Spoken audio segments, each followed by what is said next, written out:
Hello, good morning, class. Welcome to the new chapter of economics, chapter 4, that is globalization and the Indian economy. So, let us start. So, as a consumer in today's world, some of us have a wide choice of goods and services before us. तो अगर हम अपने आप को consumer की तरह देखें तो आज के टाइम पे हम लोग के पास बहुत बड़ी चॉइस है, चाहे हम कोई सामान खरीदने जाते हैं चाहे कोई सर्विस लेने जाते हैं. The latest model of digital cameras, अब ये एग्जांपल्स दे रहा है क्योंकि इसको it has to come to the topic, so it is giving examples that latest model of the digital cameras, mobile phone, television made by the leading manufacturer. तो आज के time पे जितने भी लेटेस्ट कैमराज हैं, मोबाइल फ़ोन्स हैं, televisions हैं, जो अलग अलग कंट्री में लीडिंग मैन्युफैक्चरर बना रहे हैं, वो हमारी रीच तक आ गए. आज देखिए आप इंडिया के अंदर बैठ के, sitting within nation India, you can buy any product of any country. तो every season new models of automobiles can be seen on Indian roads. Gone are the days when Ambassador and Fiat were the only cars on roads. एक time था, आप लोगों ने नहीं देखा होगा शायद, जब सड़कों पे, भारत की सड़कों पे फिएट और एम्बेसडर्स कार ही चलती थी. बट आज वो टाइम जा चुका है. अब अच्छी से अच्छी गाड़ियाँ अलग अलग कंट्रीज़ की हमारे कंट्री के अंदर भी बिक रही हैं. Today's Indians are buying car produce by the nearly all the top companies in the world. तो जितनी भी दुनिया में कार मैन्युफैक्चर कंपनीज हैं, जो टॉप मैन्युफैक्चर कंपनीज हैं, इंडिया के अंदर वो भी कारें खरीदी जा रही है. Similar explosion of the brands can be seen on many other goods. तो ये जो कार का एग्जांपल है, it is not related to just car only. We can see in all the forms of goods, that is shirts, television, process foods. ये सब जगह पे हमको देख रहे हैं कि हमारे पास अब ब्रांड्स बढ़ते जा रहे हैं, हमारे पास रेंज बढ़ती जा रही है.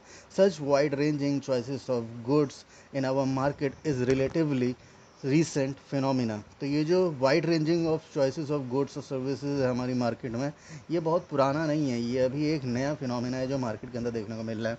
क्योंकि 90s तक का भी जो ड्यूरेशन था इंडिया के अंदर, यहाँ पे बहुत ज़्यादा चॉइस या हमारे पास बहुत ज़्यादा ऑप्शंस नहीं हुआ करते थे किसी भी सामान को ख़रीदने के लिए. You won't have found such a wide variety of goods,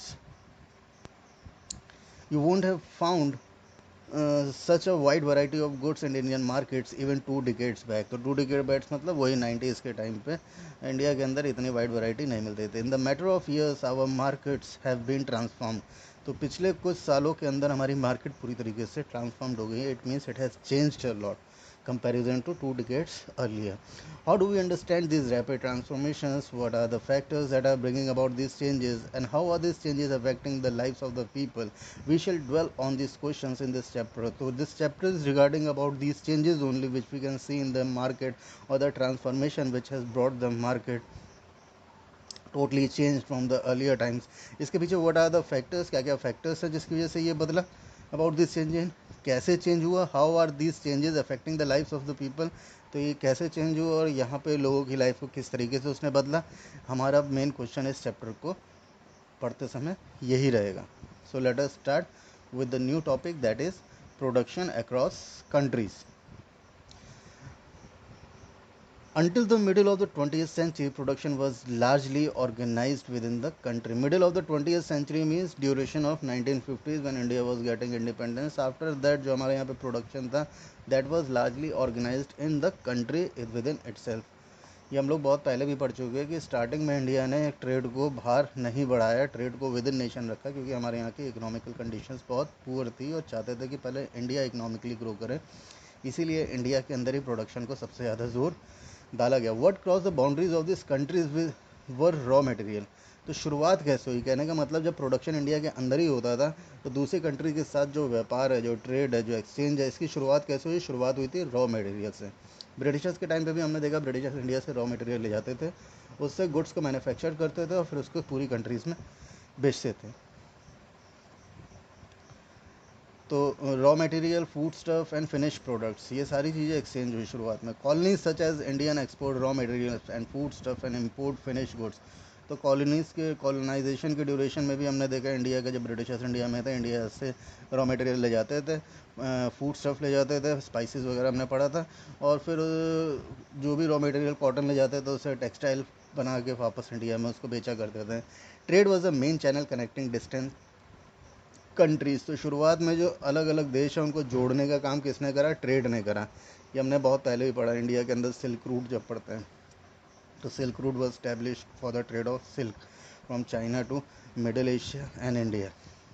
This was large companies. This was before large companies called multinational companies emerged on a scene. जब ट्रेड अक्रॉस द नेशन बढ़ा तभी वहाँ पे एमएनसी का role शुरू होता है. तो यहाँ पे क्वेश्चन लिखेंगे कि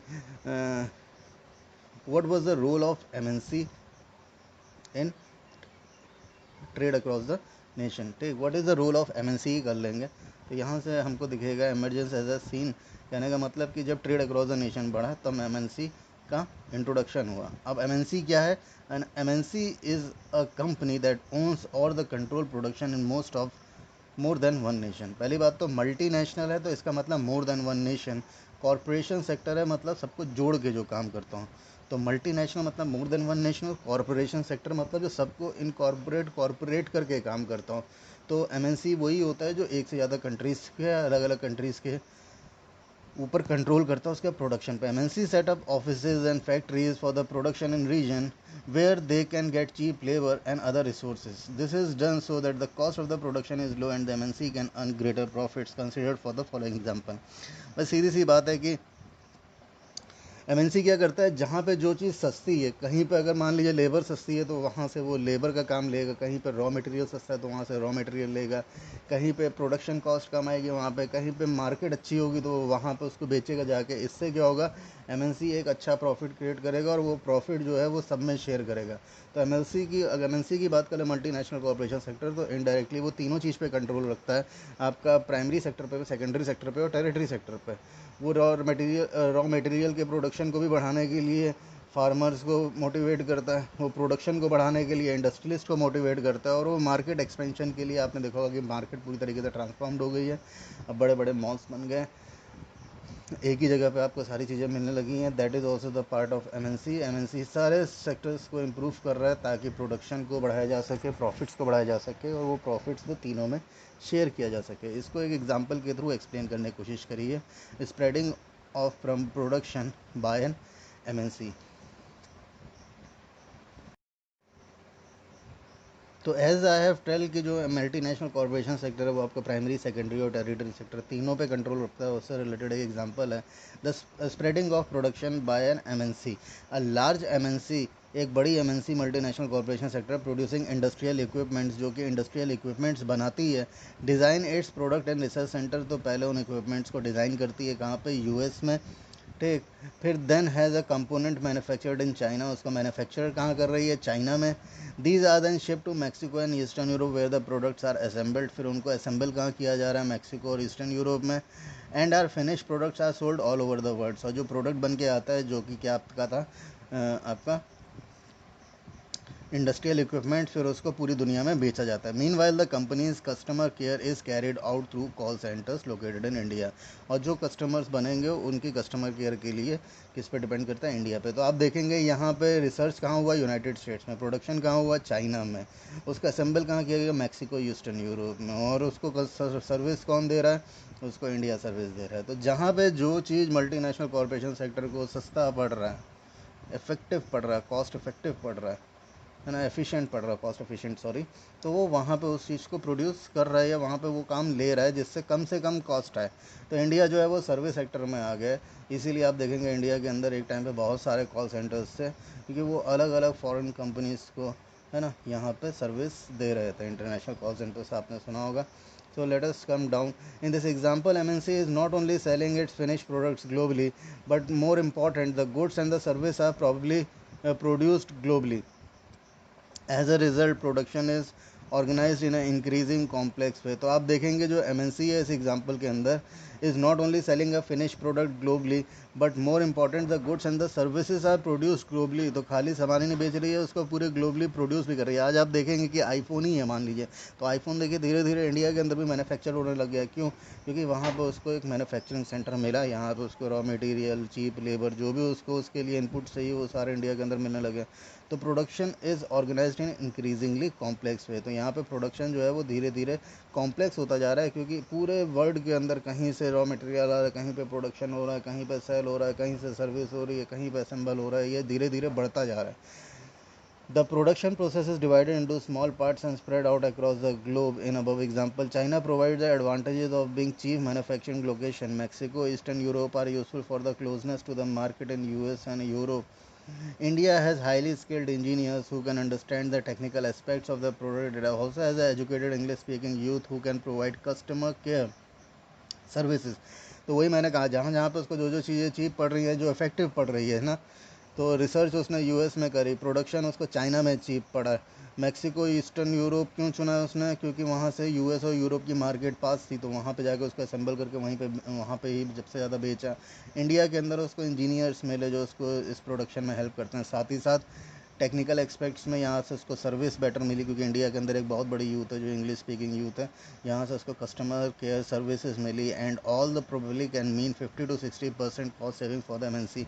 अगर ये सारी चीज़ें एक ही जगह पे की जाती तो ये बहुत ज़्यादा कॉस्टली पड़ती, क्योंकि ये सारी चीज़ों के लिए जो रिक्वायरमेंट है वो हमको हर जगह पे नहीं मिल सकती थी. इसीलिए हमको और ज़्यादा एमएनसीज को और ज़्यादा पैसा खर्च करना पड़ता है, जिसकी वजह से वो यहाँ पे 50 to 60% पैसा बचा जाती है. The advantages of spreading out the production across the borders to the multinational can be truly immense. और इससे और ज़्यादा एडवांटेजेस उनको होता है, क्योंकि इससे पहली बात तो उनकी reach across the borders and across the Nations बढ़ जाती है, और सारे लोग मिलकर प्रॉफिट को शेयर करते हैं, जिसमें एमएनसी का एक इम्पॉर्टेंट रोल है, क्योंकि वही इन सारी चीज़ों को इनकॉर्पोरेट करती है. सीधी सी बात है कि प्रोड्यूसर को मार्केट से मतलब नहीं होता, मार्केट को फार्मर से मतलब नहीं होता. इसी वजह से सबके प्रॉफिट्स जो होते हैं वो अलग अलग होते हैं, बहुत कम होते हैं. इन सबको जोड़ने का काम किसने करा? मल्टीनेशनल कॉरपोरेशन सेक्टर ने करा. इसीलिए उसको कॉरपोरेशन सेक्टर कहते हैं, क्योंकि ये सबको यहाँ पे कॉरपोरेट करके चलती है. चलिए, thank you class. Next lecture will be your interlinking production across the countries. So we will meet in the next lecture. Thank you class.